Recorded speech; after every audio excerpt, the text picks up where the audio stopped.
Hello and a very good day to all. I'm Dr. Meenu Singhal, Associate Professor of Economics, Kanya Mahavidyalaya, Pondri. Today we are going to cover the last lecture in the series, National Income Concepts and Measurement. The topics we have covered till yet are domestic territory of a country, normal resident of a country, एक देश की घरेलू सीमा, एक देश के सामान्य निवासी, गिसावट, विदेशों से प्राप्त शुद्ध साधन आय, शुद्ध अप्रत्यक्ष कर, बहुत सारे कॉन्सेप्ट्स घरेलू और राष्ट्रीय आय से जुड़े हुए, प्राइवेट, पर्सनल, डिस्पोजेबल इनकम और राष्ट्रीय आय को मापने के तरीके। देखिए, राष्ट्रीय आय को मापने के आपने 3 तरीके पढ़े, उत्पाद विधि, आय विधि, व्यय विधि, product method, income method and expenditure method. आज हम इससे आगे चलते हैं। हम लोगों ने राष्ट्रीय आय को मापने के तरीके तो देखे, लेकिन क्या इसको मापना आसान है? नहीं। इनको मापने में हम जो समस्याएं झेलते हैं उनको 2 हिस्सों में बांट सकते हैं। The first one is the conceptual difficulties, problems regarding the concepts, यानी कि कुछ हमारी अवधारणाएं ऐसी हैं जिनकी वजह से समस्याएं आती हैं। दूसरा है व्यवहारिक समस्याएं, व्यवहार में हमें आंकड़े वगैरह इकट्ठे करने में जो समस्याएं आती हैं। तो सबसे पहले let us start with conceptual difficulties in measuring national income. The first point is how to differentiate between final and intermediate goods. आपने देखा कि हम राष्ट्रीय आय में सिर्फ अंतिम वस्तुओं और सेवाओं को लेते हैं, पर कई बार ये जानना बड़ा मुश्किल हो जाता है कि कौन सी वस्तु अंतिम है, कौन सी मध्यवर्ती। आपको ध्यान हो, हमने पढ़ा कि कई वस्तुएं दोनों कैटेगरी में आ सकती हैं। अब वो अंतिम होंगी या मध्यवर्ती, ये इस बात पर निर्भर करेगा कि उन वस्तुओं का इस्तेमाल कैसे किया गया। The use of the product will decide whether that good is a final good or an intermediate good. So this is a major issue. दूसरा है, आपने पढ़ा कि स्वयं उपभोग की जो वस्तुएं हैं उनको हम राष्ट्रीय आय में शामिल करते हैं, लेकिन स्वयं उपभोग की सेवाओं को नहीं करते। क्यों? और आप हमारे जैसे देशों में देखिए ना, भारत में बहुत कम महिलाएं हैं जो नौकरी कर रही हैं, जो काम कर रही हैं, रोजगार में हैं। अधिकतर महिलाएं हाउसवाइफ्स हैं, और ये महिलाएं जो हाउसवाइफ हैं बहुत काम कर रही हैं, सुबह से रात कब होती है पता नहीं चलता, लेकिन फिर भी इनके काम के मूल्य को हम घरेलू आय में नहीं जोड़ रहे। ये एक बहुत बड़ी कमी है, और हम जोड़ क्यों नहीं पा रहे? क्योंकि जिस प्यार से, लगन से, तपस्या से ये काम कर रहे हैं, हमारा उसका मूल्य लगाना असंभव है। We cannot put a value to the love, affection and devotion with which these people are doing work. You cannot put a value to the services they are producing. And therefore, the imputed value of such services is not included in the national income of the country. ये एक समस्या है। तीसरा, आपने ये कहा कि हमने ये पढ़ा, मतलब कि घरेलू आय और राष्ट्रीय आय क्या है? एक देश में जितनी वस्तुओं का उत्पादन हुआ उनका बाजार मूल्य का जोड़। अब बाजार मूल्य कौन सा? चलिए ठीक है, मान लिया कि हमने रिटेल प्राइस लेनी है, होलसेल प्राइस नहीं लेनी, तो क्या रिटेल प्राइस कांस्टेंट रहता है पूरे साल में? हो सकता है सेब जनवरी के महीने में एक 100 रुपए का है, लेकिन मार्च तक आते आते वो 125 रुपए का हो गया, जून में वो 200 रुपए का है। कौन सी कीमत लेंगे? एक टमाटर 1 किलो टमाटर जो है वो 20 रुपए से लेकर 80 रुपए किलो तक पूरे साल में बिकता है। कौन सी कीमत लेंगे? फिर अलग-अलग बाजार में अलग-अलग रेट हो सकता है।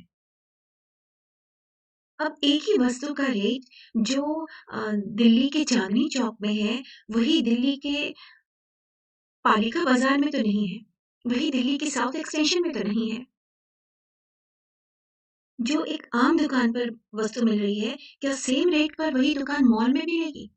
नहीं, अलग-अलग रेट है। आप कौन सी कीमत लेंगे? ये एक समस्या आती है।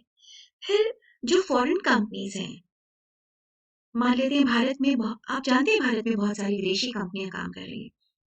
तो वो आय का एक हिस्सा अपने देश में ले जाती हैं, एक भारत में ही रखती हैं। आप उनकी आय को कैसे ट्रीट करेंगे? है तो उन्हीं की इनकम। वो यहाँ तो it becomes difficult to categorize the foreign income. How do we treat income of foreign companies? ये एक conceptual difficulty है।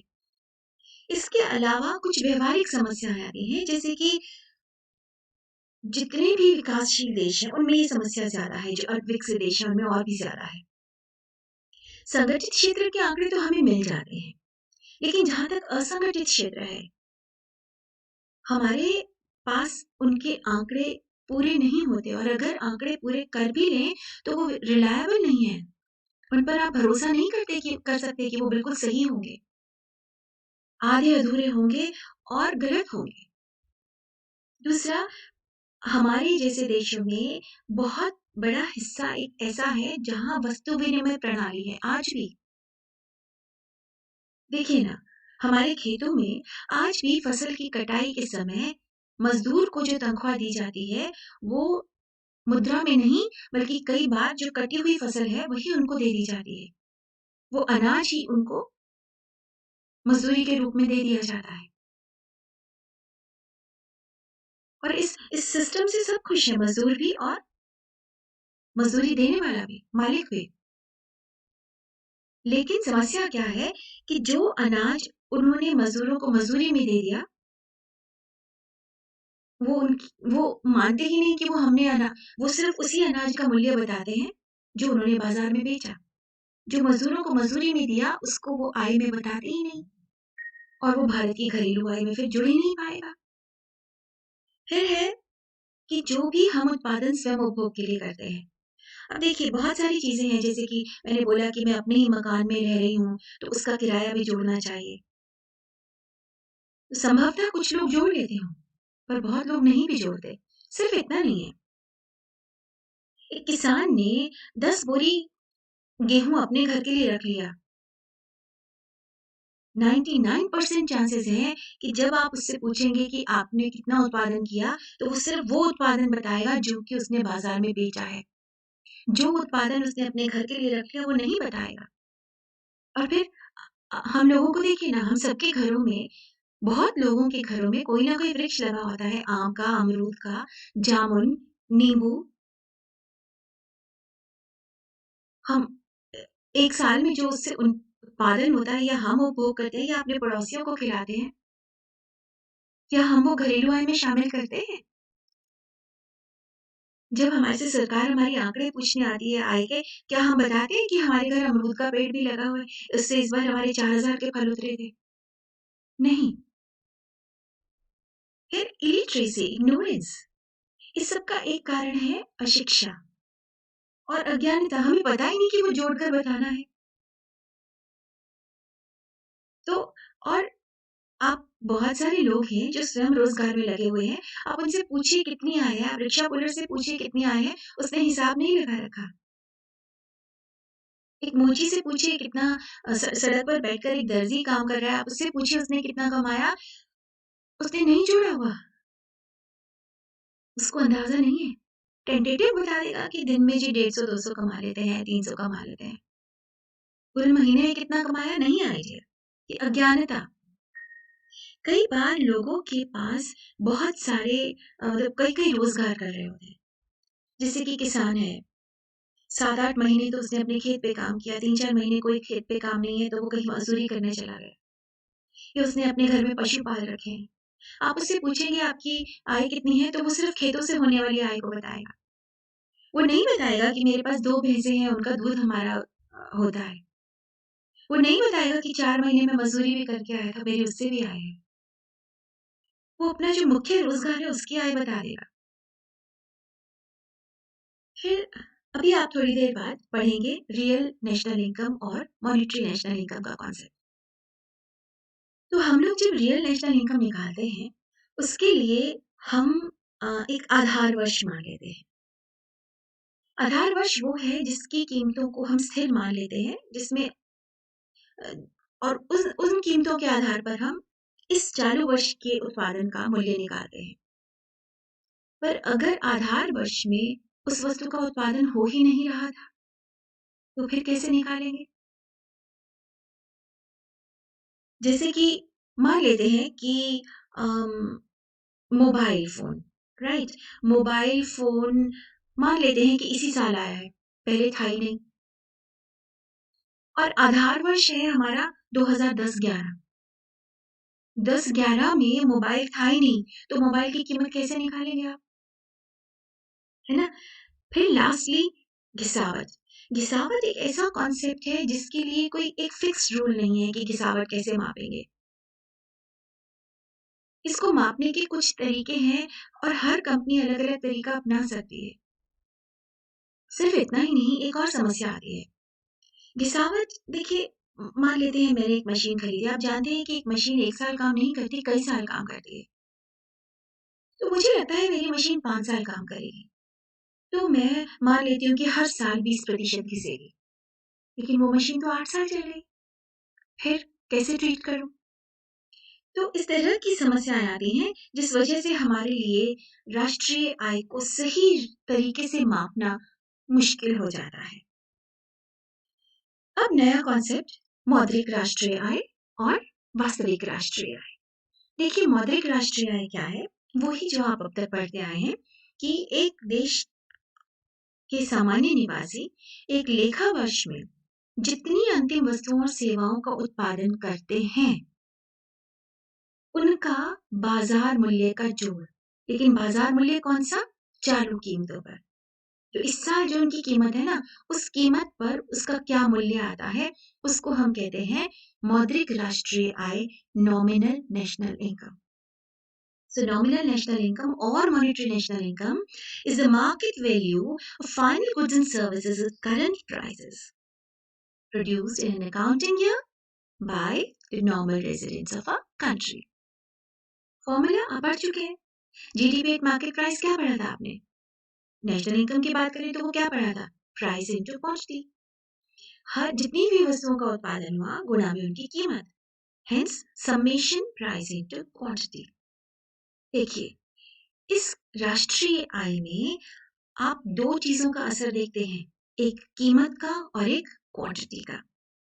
इसमें कीमत में होने वाला परिवर्तन भी दिखता है और क्वांटिटी में होने वाला परिवर्तन भी झलकता है। तो रियल नेशनल इनकम क्या है? Basically real national income is this very national income but calculated at constant prices. यही जो मौद्रिक राष्ट्रीय आय है ना, यही जितना अंतिम वस्तुओं सेवाओं का उत्पादन हुआ, लेकिन इसको हमने चालू वर्ष की कीमतों पर नहीं निकाला, बल्कि स्थिर वर्ष की कीमतों पर निकाला। बेसिकली इसमें ये जो देखा था ना आपने कि 2 चीज़ों का असर है, प्राइस का और क्वांटिटी का। तो हमने इस प्राइस के इफ़ेक्ट को खत्म कर देना है, नलिफाई कर देना है। We have to calculate this nominal national income, but we have to nullify the effect of prices to get real national income. Okay, तो कैसे खत्म करें? हम ऐसे क्या करते हैं कि एक आधार वर्ष ले लेते हैं। आधार वर्ष हम ऐसे ही नहीं ले लेते। पिछले सालों में कोई ऐसा वर्ष चुनते हैं जिसमें कीमतों में ज़्यादा उतार-चढ़ाव नहीं आए। तो भारत में पिछले कुछ सालों से जो आधार वर्ष लिया गया है, वो है वर्ष 2011-12। आइए उसी के लिहाज से हम एक एग्जाम्पल लेते हैं, टेबल लेते हैं। 2011-12 वर्ष में कुल उत्पादन मान लेते हैं कि 3 ही वस्तुओं का होता था। दालें, कपड़ा और दूध, पल्सेस, क्लॉथ एंड मिल्क। दालों का उत्पादन हुआ 100 किलो और 1 किलो दाल की कीमत थी 50 रुपए। यानी कुल दाल का उत्पादन का मूल्य कितना है? 5,000 रुपए। ठीक उसी तरीके से कपड़े का उत्पादन का मूल्य 5,000, दूध का 6,000। तो कुल मिलाकर देश में 2011-12 में वर्ष 2011-12 में जो कुल उत्पादन हुआ वो है 16,000 रुपए का। राइट? अब देखते हैं कि 2020-21 जो साल अभी खत्म हुआ उसमें कितना उत्पादन हुआ। अब देखिए हर चीज का उत्पादन दाल, कपड़ा और दूध तीनों का उत्पादन बढ़ गया, 100 से 140 किलो, 50 से 120 मीटर, 150 से 200 लीटर। लेकिन सिर्फ उत्पादन ही नहीं बढ़ा है, आप नोटिस करिए कीमतें भी बढ़ गई हैं। कीमत 50 से 80 रुपए, बाप रे, 1.5 गुना से ज्यादा। 100 से 150 रुपए मीटर, 1.5 गुना। 40 से 70, ऑलमोस्ट पौने 2 गुना, राइट। हर चीज महंगी हो गई है पहले से। एनीवे, चालू वर्षों पर यानी कि इस साल की जो कीमतें हैं, इसके आधार पर हमारा जो देश में कुल उत्पादन हुआ उसका मूल्य क्या है? दाल 11,200 की, कपड़ा 18,000 का, दूध 14 का। तो कुल मिलाकर राष्ट्रीय आय है 43,200। ये 43,200 क्या है? मौद्रिक राष्ट्रीय आय। This is nominal national income. आपको देखकर लगेगा कि राष्ट्रीय आय 16,000 से 43,200, 2.5 गुना से भी ज्यादा, right? Almost 3 times increase in national income. पर ये धोखा है, असलियत ये नहीं है। असल में सिर्फ उत्पादन नहीं बढ़ा, कीमतें भी बढ़ी हैं। तो एक काम करते हैं, हम ये जो कीमतों में होने वाली वृद्धि है, इसके इफेक्ट को खत्म करके देखते हैं। देखिए, तरीका क्या है कि मैं इस उत्पादन ये ले लेती हूँ और कीमतें ले लूंगी आधार वर्ष की। देखिए क्या केस है। उत्पादन 20-21 का लिया है, वही 140, 120 और 200, लेकिन कीमतें 50, 100 और 40 ये ऊपर वाली ले ली आधार वर्ष की। ऐसे में हमारा उत्पादन का मूल्य है दालों का 7,000, कपड़ा 12 और ये 8, कुल मूल्य है 27,000। आपकी राष्ट्रीय आय बढ़ी है, 16,000 से 27,000 हुई है, पर 43,200 नहीं है। 43,200 तो कीमतों में वृद्धि की वजह से है। अगर मैं कीमतों के प्रभाव को खत्म कर दूं, तो ये है वास्तविक राष्ट्रीय आय, जो पहले से बढ़ गई है, पर दुगनी भी नहीं हुई। और यहाँ तो करीब 3 गुना दिखा रहा था, राइट? तो 27,000 रुपए की आय है। यहाँ पर हमने कीमत के प्रभाव को खत्म कर दिया है। आप इसको समझिए कि हमारी कीमतों में वृद्धि की वजह से राष्ट्रीय आय का मूल्य कितना इन्फ्लेट हो गया था, जैसे गुब्बारे में हवा भर दी। हम इस इन्फ्लेशन कीमत वृद्धि को खत्म करना चाहते हैं, डिफ्लेट करना चाहते हैं, इस गुब्बारे की हवा निकालना चाहते हैं। तो क्या करेंगे? हम कीमत नाम की सुई चुभाकर, मतलब उसको हवा को बंद निकाल देंगे। हम क्या करेंगे कि आधार वर्ष की कीमतों पर आय निकालेंगे।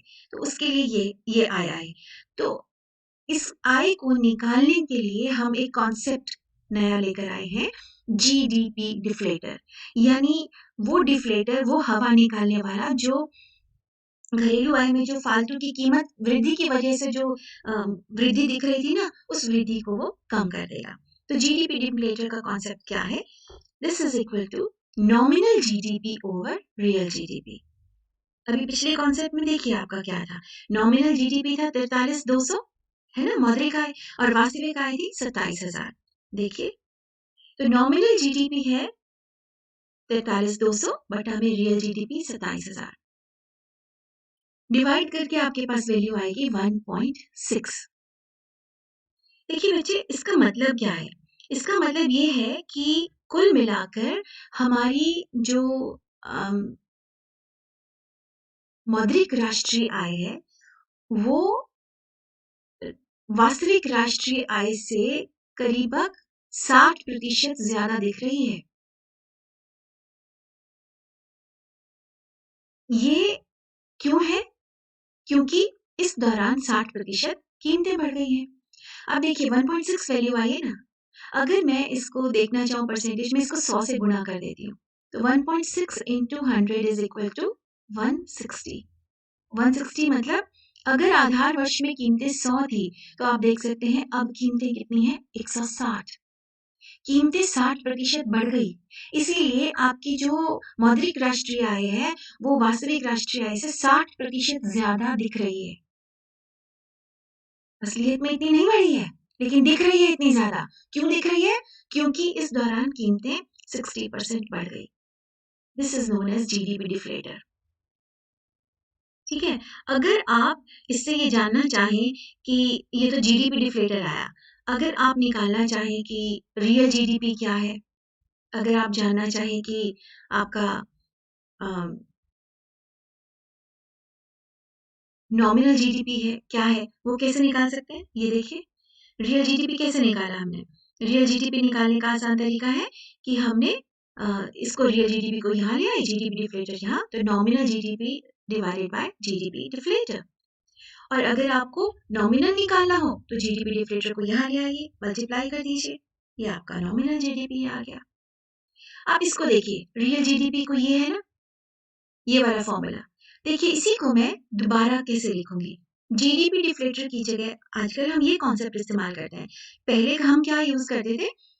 Nominal GDP divided by price index. देखिए, रियल नेशनल इनकम क्या है? Nominal national income divided by price index, current price index into 100। Same वही काम करने वाली हूँ मैं, वही न्यूमेरिकल जो भी लिया है दोबारा लेते हैं। बेस ईयर का प्राइस इंडेक्स होता है, आप जानते हैं, 100। चालू वर्ष का प्राइस इंडेक्स कितना है? अभी थोड़ी देर पहले निकला था ना, 160। तो 160, 1.6 वैल्यू आई थी ना, उसको 100 से मल्टीप्लाई किया तो 160। नॉमिनल नेशनल इनकम कितनी थी? 43,200। हमको निकालनी है रियल नेशनल इनकम।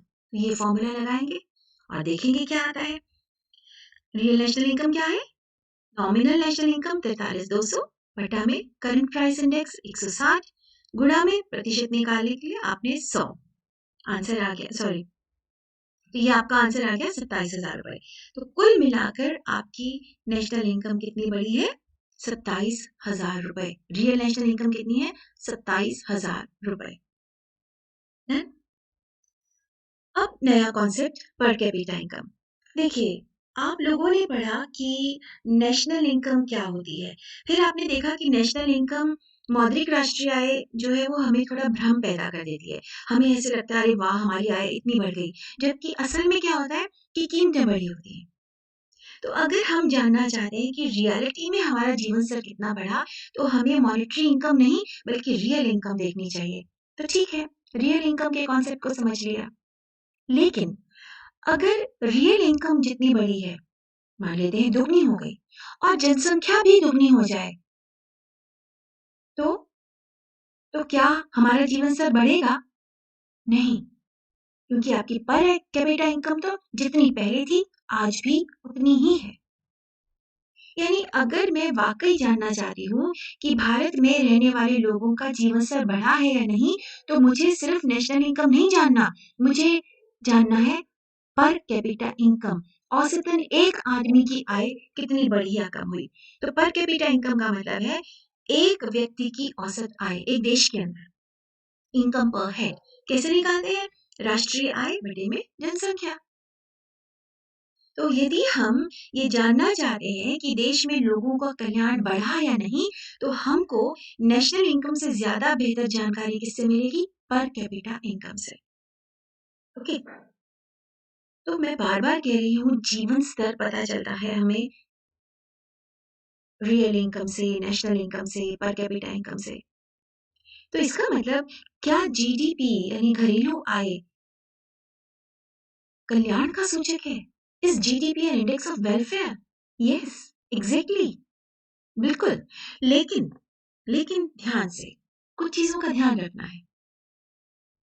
देखिए, सबसे पहली बात, आप अभी तक कई बार पढ़ चुके हैं कि अक्सर हर देश में एक बार्टर इकोनॉमी होती है, वस्तु विनिमय प्रणाली होती है।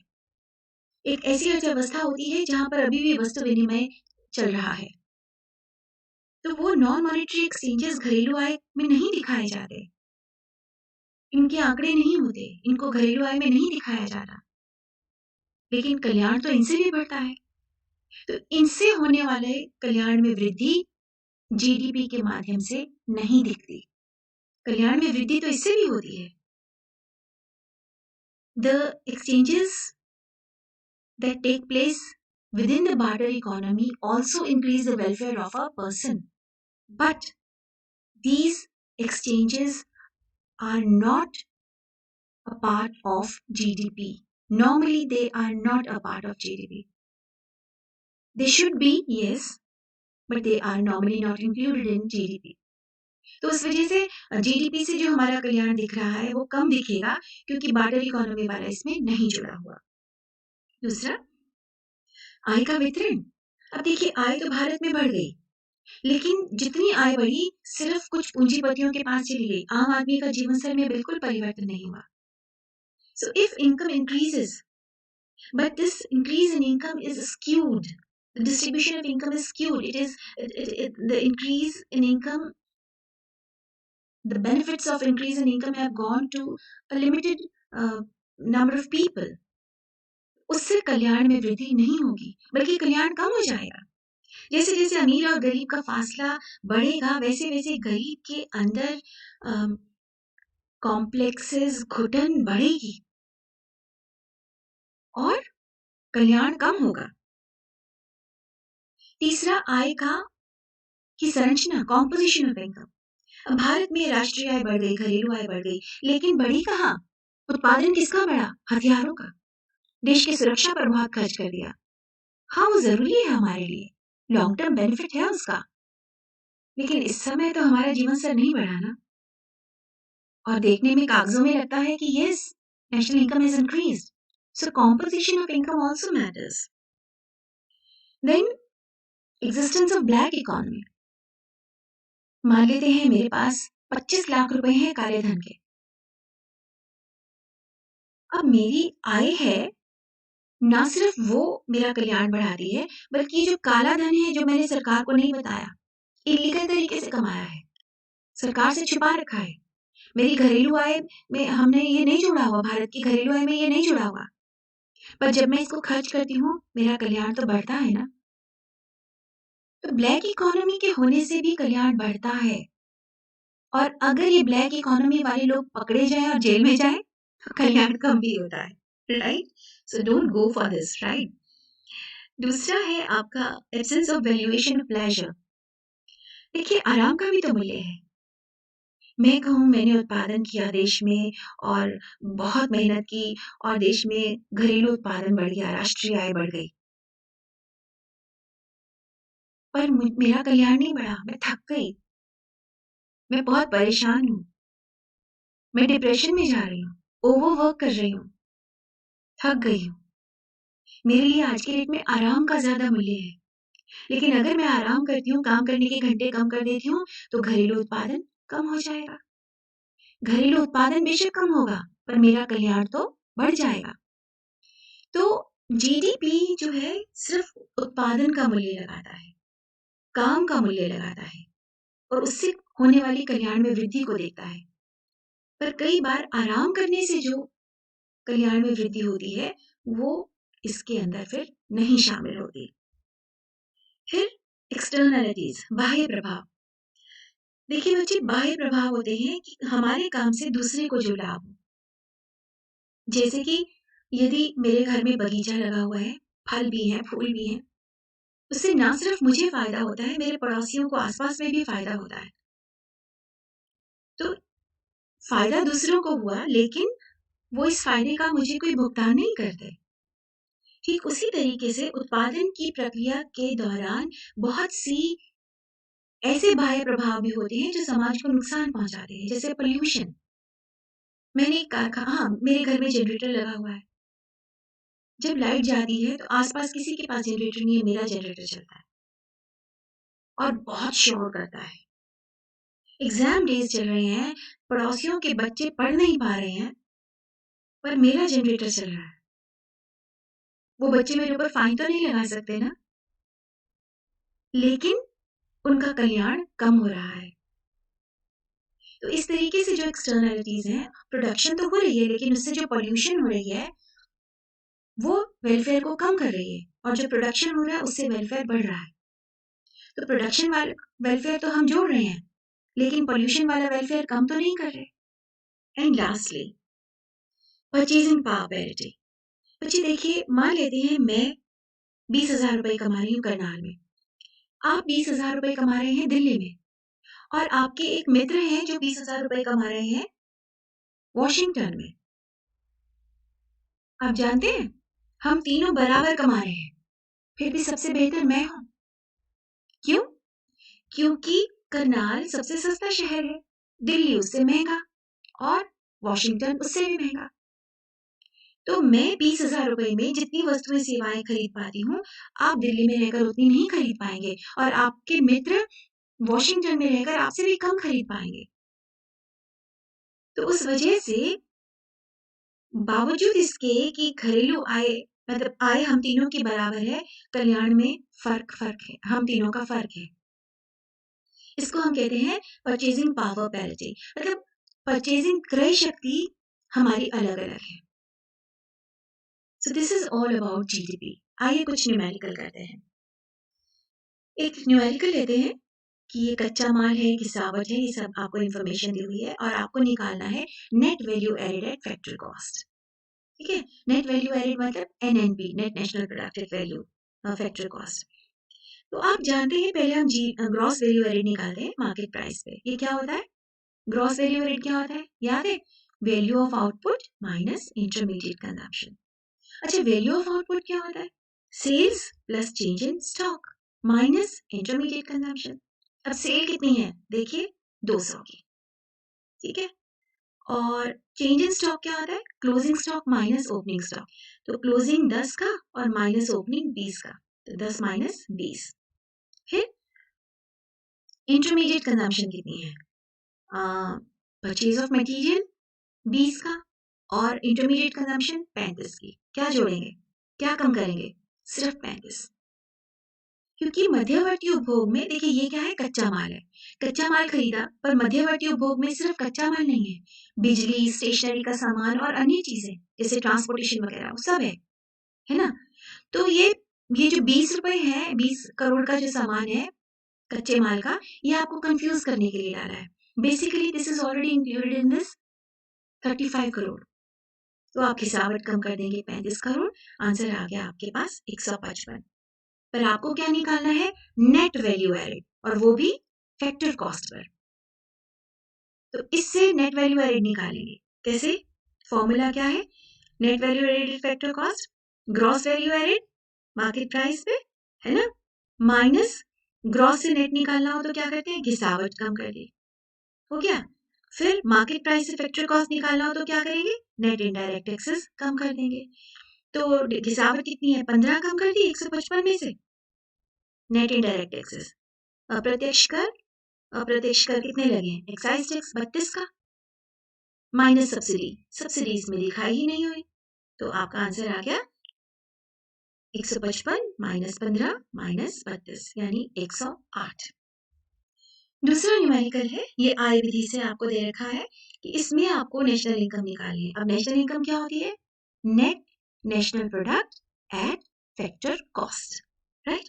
देखिए वो कैसे निकालते हैं एनएनपी एट फैक्टर कॉस्ट? याद हो आपको? कंपनसेशन ऑफ एम्प्लॉइज, फिर ऑपरेटिंग सरप्लस और फिर तीसरा mixed income of self employed. इन तीनों को जोड़कर आपके पास आएगी घरेलू आय। आपको राष्ट्रीय आय निकालनी है तो आप इसमें जोड़ देंगे net factor income from abroad. तो कंपनसेशन ऑफ एम्प्लॉइज है 800, ऑपरेटिंग सरप्लस इन्होंने दिया हुआ है 1400। ऑपरेटिंग सरप्लस क्या होता है? Rent plus interest plus profit. अब इन्होंने वो अलग अलग भी दिया है, रेंट 350 का, इंटरेस्ट 450 का और प्रॉफिट 600 का। देखिए 350 450 कितना हो गया? 800 जमा 600 1400। देखिए ये 1400 यहाँ पर है। तो ये 2 बार क्यों दिया है? फिर से आपको कंफ्यूज करने के लिए। फिर विदेशों से प्राप्त शुद्ध साधन आय वो कितनी है? -50। ओह सॉरी, मिक्स्ड इनकम छूट गई। मिक्स्ड इनकम कितनी है? 900 रुपए। तो इस सारे को जोड़कर आपके पास आंसर आया 3050। कुछ मल्टीपल चॉइस क्वेश्चंस। देखिए इनमें से कौन सा गलत है ये बताएं। A normal resident can be a person, बिल्कुल। सामान्य निवासी एक व्यक्ति भी हो सकता है, एक संस्था भी हो सकता है। सामान्य निवासी एक देश में 1 साल से ज्यादा रहता है, बिल्कुल सही है। और वो एक सिटीजन होता है, नहीं, ये गलत है। तो आंसर है डी। देखिए एक सामान्य निवासी एक देश का सिटीजन नागरिक हो भी सकता है और नहीं भी। ओके। दूसरा क्वेश्चन है कि आपको दिया हुआ है जीडीपी एट मार्केट प्राइस। इसमें से गिसावट ये सब करें तो क्या आएगा? तो ग्रॉस में से गिसावट कम करते हैं तो क्या आता है? नेट। ओके, ये चारों ही नेट के कॉन्सेप्ट है। फिर डोमेस्टिक में अगर आप net factor income from abroad जोड़ें तो क्या आता है? डोमेस्टिक में विदेशों से प्राप्त शुद्ध साधन आय जोड़ने से नेशनल आता है। तो ये दोनों कॉन्सेप्ट नेशनल के हैं। इसका मतलब आंसर या बी है या सी। और फिर आपने मार्केट प्राइस में से नेट इनडायरेक्ट टैक्स कम कर दिए। मार्केट प्राइस में से शुद्ध अप्रत्यक्ष कम करेंगे तो क्या आएगा आपके पास? Factor cost. तो आंसर है B, NNP at factor cost. Right, this is the answer. Third question है, जीडीपी एट मार्केट प्राइस में क्या आता है? ट्रांसफर इनकम आती है क्या? नहीं, सिर्फ साधन आय आती है। सेकेंड हैंड गुड्स का अनुमानित मूल्य आएगा? नहीं, सिर्फ इस साल में जो उत्पादन हुआ उनका मूल्य आएगा। आकस्मिक लाभ या हानि नहीं आते। हाँ, फाइनेंशियल इंस्ट्रूमेंट्स की खरीद फरोख्त तो नहीं आती, पर जो दलाल इनकी दलाली लेता है, ब्रोकर को जो कमीशन मिलता है, वो इसमें आता है। तो इसका आंसर होगा डी। फोर्थ है, नेशनल डिस्पोजेबल इनकम में क्या नहीं आता? एनडीपी एक फैक्टर कॉस्ट आएगा भाई, ये तो जरूर आएगा, ये तो मेन कंपोनेंट है। नेट इनडायरेक्ट टैक्सेस जुड़ेंगे, बिल्कुल, सरकार के पास ये आ जाते हैं और सरकार इनको खर्च करती है। Transfer income from the government, नहीं, ये नहीं आएगा। देखिए, विदेशों से जो ट्रांसफर इनकम आई वो तो सरकार भारत के पास आ गई, जिसको भारत खर्च कर सकता है। मैं इस समय नेशनल डिस्पोजेबल इनकम की बात कर रही हूँ। लेकिन सरकार के पास जो आई, आम आदमी के पास आई, देश में तो वही रहना, चाहे सरकार के पास रहा या आम आदमी के पास। तो इसका आंसर है सी, सी नहीं आएगा। विदेशों से प्राप्त जो साधन आए वो तो जुड़ेगा ही, है ना? वो तो देश को मिल गया खर्च करने के लिए। वैल्यू ऑफ आउटपुट क्या है? आसान है, अभी थोड़ी देर पहले भी कहा, sales plus change in stock. Oh, change in stock, देखिए गड़बड़ कर रहे हैं ये, हमें फिर से कंफ्यूज करने की कोशिश। चेंज इन स्टॉक क्या होता है? ये होता है closing stock minus opening stock. तो आंसर है सी। एंड लास्टली, इनमें से कौन सा सही है? नॉमिनल जीडीपी रियल जीडीपी से ज्यादा होता है, कम होता है या बराबर होता है? बताइए, डिपेंड करता है। अगर कीमतें बढ़ेंगी तो मौद्रिक आय ज्यादा होगी, घर वास्तविक कम। कीमत कम हो गई तो मौद्रिक इससे कम होगी। कीमत में कोई परिवर्तन नहीं है तो मौद्रिक और वास्तविक आय बराबर होंगे। यानी आंसर है any of the above. Well, that's all for the day. Thank you. Thank you so much.